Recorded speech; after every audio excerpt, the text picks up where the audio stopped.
Hello, benbarredo here from somewhere in Knoxville, and I'm coming at you with the first video tip in a series of videos that I'll be sending out each week. The purpose of this series and all these videos is to provide you with professional tips and tricks to help you get your home sold for the highest price and in the shortest time, okay? Sadly, being a for sale by owner, you're at a bit of a handicap for not being listed by a professional like me. But maybe with these tips, you won't be like the 90% of for sale by owners that don't sell their home and end up listing with an agent, something you're trying to avoid, right? Okay, so let's get started with today's video, all right? So you're selling your home, and instead of going through the traditional route, you're paving your own road to sell the home on your own. And I gotta say, I 100% respect that and encourage you on your journey. As an agent, I am sure you're wondering, why the heck is he cheering us forward? He should be wanting to sell our home, right? Well, one, I would love to sell your home, but also I'm not a hater, and I want everyone to do what they want to do. And number two, it's not really my style to push people to do what they don't want to do. So there's a lot of to-dos, but instead, what I'd like to do is give you some help, and maybe on your way to the closing table, you might be willing to help me out a little bit. So maybe along the way, as you make your journey through the selling process, I can provide you with support, I can give you some tips and help out. And in the meantime, maybe you come across buyers that don't work out, maybe you have friends or family that your selling piques their interest in selling, and maybe you can give them my name, and maybe I can help them with the sale of their home. Does that work for you? I hope so. All right. So back to the point of today's video. Let's talk about the selling process, the whole process of selling your home. All right. Maybe this isn't your first time selling a house, but maybe it is. Either way, a refresher on how this works is only going to help out. Usually, in a conversation about selling your home, I start with the most important step, which is choosing an agent to represent you and get your home sold. However, you're not the usual kind of person, so let's skip forward to the next step, which is preparing your home for sale. So preparing your home to sell can make a huge difference in what a buyer is going to be willing to pay for it. First impressions are crucial because buyers begin judging your home the moment they see it. A home that is well maintained, updated and staged, and move-in ready will fetch a much higher price and usually sells much quicker.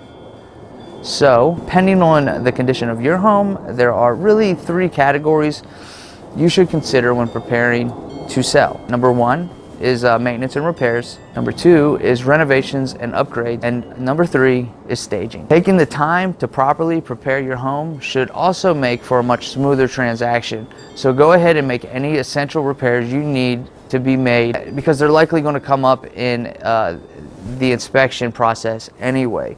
So unless of course you're selling your home as is.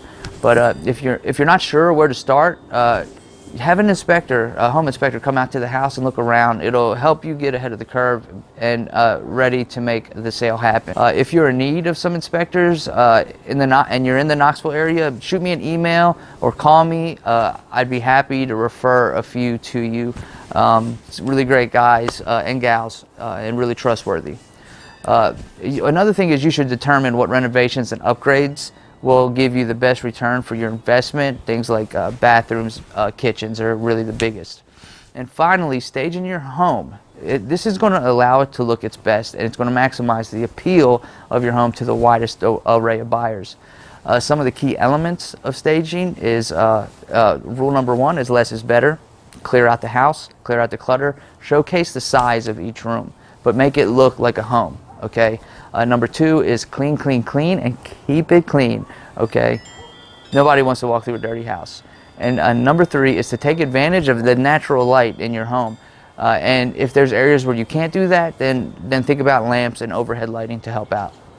Getting all of this done in advance will allow your property to show its best during the crucial first few weeks that it's going to be on the market. Okay. The next crucial step in selling your home after all that is to price it, and to price it so that it will be both attractive to buyers and still help you reach your goals. Determining the best asking price for your home, it's one of the most challenging and important aspects of selling it. It truly is. And in fact, it's really a balancing act. You don't want to set that price so high that it discourages showings. A high list price could also keep you from getting serious offers from motivated buyers with strong financing, because these are the buyers who are going to most likely pay top dollar for your home. All right. So on the other hand, you don't want to price it so low that it attracts lots of interest, but it sets the stage for really low offers and set you up for really hard negotiations that could result in getting less money for your home or less than market value, and really just destroy your goals of selling your home. So what is your home really worth? Well, the way you want to find that out is one, you can call me and I'd be happy to help you. But if you still want to go at it alone, here's what you want to do, okay? You're going to want to look at all the homes in your neighborhood that sold within about a quarter to a half-mile radius, and homes that sold in the last 6 months, and get an average of what they all sold for, and then look at how long it took them to sell, okay? Next, look at all the homes that are currently for sale that also are similar to yours and average them out. And then next, look at all the homes that didn't sell, homes like yours that sat on the market for so long that they just never sold, and the owners had to cancel the listing. Average those out, okay? You can do this stuff on Zillow. It's easy to look these things up. Now, with all those averages, you have an idea of what prices sell, and then what your competition is, and also what prices were likely too high to get the home sold. And now you can make an educated guess about what you should list your house for, okay? So things you should look for when you pick the homes for comparing prices. Your home's value is primarily based on comparable property sales in the immediate area. Like I said, quarter mile to a half mile. Accurately determining your property's value can be done by evaluating your home size, upgrades, conditions, lot sizes, local conditions of the neighborhood, the market conditions, appearances of the neighborhood. These all play a big role. And we'll discuss these factors in your seller's consultation at some point. But the next step would be to list your home on the market after you got the price. But you're not listing your home with an agent, so let's move on and go straight to marketing. You're likely going to put your home out there on the website or on the internet somehow. And marketing is the most crucial part of selling, and frankly, it's going to be the biggest obstacle for you selling without an agent. Because as an agent, I've been training to market a home, as well as I have the access to the MLS, which immediately puts your home in front of every licensed agent in the area. And these are the agents that represent 90% of the buyers in the area. So you're going to have to roll your sleeves up and get really creative on selling this house and reaching those buyers. Obviously, you have Zillow and Trulia, and you have other free websites like Craigslist and sites similar to them, classified sites. I personally have a list of websites that are free to put your home on, and I'd be happy to share that with you. Just hit me up and I'll get that to you. All right. So what goes into marketing your home? Well, the first thing you want is to have great photographs, and it's amazing how many for sale by owners have horrible photographs and how many don't seem to care. But if you have photography experience, that's great. If you really want to get your home sold fast and really attract buyers, and you want to do it professionally, let me know. I'd be happy to refer some photographers to you. Okay. The next thing you want to do beyond the photographs and of the beautifully staged home is to have a great description of the home and describe it in such a way that it makes people want to see it. You don't just want to talk about the facts about the home, the room sizes, the age of the roof. You want to talk about why you fell in love with the home, why you bought the home, and if you don't love the home and you never did, make something up, okay? But seriously, think about the ideal person or people that you want to buy your home, the type of people that are going to love the neighborhood, that are going to fit in, and think about writing a description that makes them fall in love with your house. And then now you've got your description done, you've got your home marketed to the buyers. Okay, so what do you do with the buyers when they come? Well, the first thing you want to do is you want to have an open schedule so you can be able to show the house to these visitors. The best times are going to be in the evenings and the weekends, so if you have a day job, plan to have another second job until the home sells, okay? When you meet the buyers, you're going to want to qualify them. Okay, you want to ask them questions about their plans, about their financing, where they are in the process of buying. Are they wanting to move sooner, or are they wanting to move later? And do all these things match your situation? Okay, after finding a buyer and then getting offers, it's time to negotiate.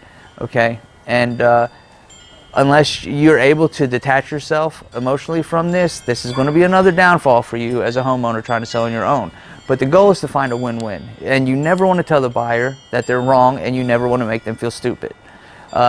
Discuss with them what it is they want, and be creative on how to match it without losing yourself and your goals in the process.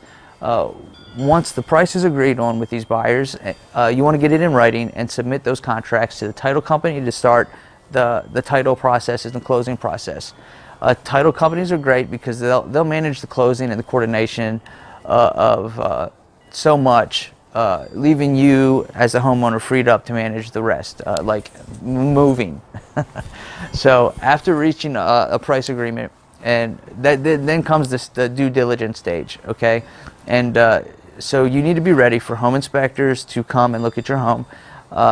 This should happen within a week or two of the offer being accepted. Immediately following the inspection, there's going to be renewed negotiations. It doesn't matter how great you think your house is, there's always something wrong. No house is perfect. And it never fails that even if you do the repairs, an inspector will always find something that's going to allow the buyers to ask for a price reduction or for some repairs. Okay, so be ready to meet their demands or to appease them in some other way. Okay, this is where many deals tend to fall apart, and if you're using a traditional contract, this is a part of the contract that allows buyers to walk away from the deal without any negative impact. And if you want some help in this area, I'd be happy to help out again. So once the inspection stage is over, and if you're dealing with a buyer who has financing, the next thing to happen is going to be the appraisal. And this is where the mortgage company will send out a professional appraiser to determine the value of your home and whether or not the bank is going to be okay to finance it. So between you and me, the appraisal rarely ever fall below the asking price because banks want to make money. But they also rarely ever go above the asking price because they don't want buyers to get these home loans and then they think they have a ton of equity in the home on day one. So this is another reason why pricing your home is so important, because appraisers will use a more detailed but similar tactic that I've explained, that I have explained to you earlier on pricing. So you want to be right in the same area when the day comes that the appraiser is coming to do this. Generally, there isn't much you can do when an appraisal comes back saying that the home isn't worth what you and the buyer agree to. So you really just have a few options at this point. One is you lower the asking price, or two, the buyers come out of pocket for the difference, or three, the deal just ends and you guys aren't able to come to an agreement. So that's why pricing is important. And so now you've gotten through the hurdles and you're ready to close. So really, that's it. You go to the closing table. Make sure you bring the keys, the garage door openers, anything that is important to the new homeowner's ability to access and manage their new home, and be ready to drop a lot of signatures. And then congratulations, you're a successful for sale by owner and a member of a very small percentage of people who successfully sold their home on their own. I mean, National Association of Realtors says that 93% of for sale by owners are unable to sell and end up listing their homes with an agent. And I really hope you aren't one of them, okay? I really do. But remember, I'm always here to help out, and never hesitate to ask me for some advice. I'd be happy to help out in any way I can. And in the meantime, go get to work and good luck on selling your home, all right?